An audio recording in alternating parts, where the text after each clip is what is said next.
জানি না আর কতদিন আমি এদের সেবা যত্ন করতে পারবো। এ হলো আমার চিঙ্কু, আর চিঙ্কু কিন্তু আমার কাছে আসে প্রায় 2.5 বছর তো বটেই, তার বেশি ছাড়া কম হবে না।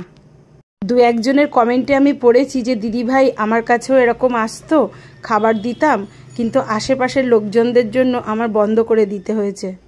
এগুলো শোনার পরে কিন্তু আমার খুব কষ্ট হয়েছিল, তবে কোনোদিনও আমি ভাবতে পারিনি যে আমার জীবনেও এই রকম দিন আসতে পারে। তোমরা তো জানোই আগে কিন্তু আমার ভাঙা জানালা ছিল, আর ওই ভাঙা জানালাটাতে বসতো যখন খাবার খাওয়াতাম, টুকটাক খাবার আমার হাত থেকে বা ওদের মুখ থেকে কিন্তু নিচে পড়তো, তখন কিন্তু কারোর কোনো সমস্যা হয়নি। আর এখন কিন্তু কোনো খাবার ওরা বাইরে ফেলে না। তোমরা দেখে বুঝতেই পারো যে আমি ওদেরকে কীরকম জায়গায় খেতে দিই, আর একটা প্লেটের মধ্যে খাবার দিই। ওরা খাবার ছড়ালেও কিন্তু এই শাটারের ফাঁকে ফেলে, বাইরে কোনো রকম খাবার যায় না, তো সেটাতেও মানুষের অসুবিধা। আমার কাছে কিন্তু কাকড়াই বেশি আসে, আর এখন মানে শালিক পাখি আসছে কিন্তু 2জন, তো ওই 2জন শালিক পাখি কিন্তু খাবার খায়, আর অন্য কোনো শালিক পাখি কিন্তু আসে না। তো কি বলবো বন্ধুরা, পাখিকে কি কেউ শিখিয়ে দেয় যে তুই এর ঘরে যা বা ওর ঘরে যাবি না? তো এরকমই কিন্তু মন্তব্য করেছে একজন, মানে শুধু মন্তব্য নয়, মানে খুবই বাজেভাবে, মানে কি বলবো, গালিগালাজ করছে নিজের মতো, পাখি তার ঘরে ঢুকছে বলে। আচ্ছা তোমরা বলো তো, আমি কি পাখিকে শিখিয়ে দিয়েছি যে তুই ঘরে ঢোক?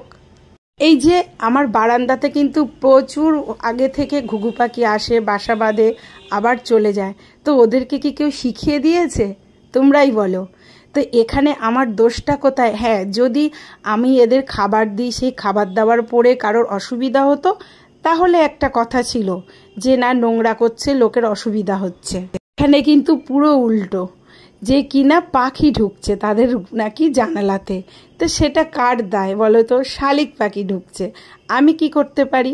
শালিক পাখিকে কি আমি শিখিয়ে দিয়েছি যে তুই তাদের ঘরে ঢুকে যা? তো এরকম মানে কি বলবো, এরকম মানুষও আছে, তো জানি না। আর এরকম বাজে বাজে কথা শুনলে না মনটাই ভেঙে যায়, ওর জন্য আমার মনটা সত্যি ভেঙেও যাচ্ছে। তো জানি না আমি কতদিন এদেরকে কি করতে পারবো, আমি কিছুই বুঝতে পারছি না। এইসব ভেবে ভেবে আমার মন খারাপ হয়ে যাচ্ছে।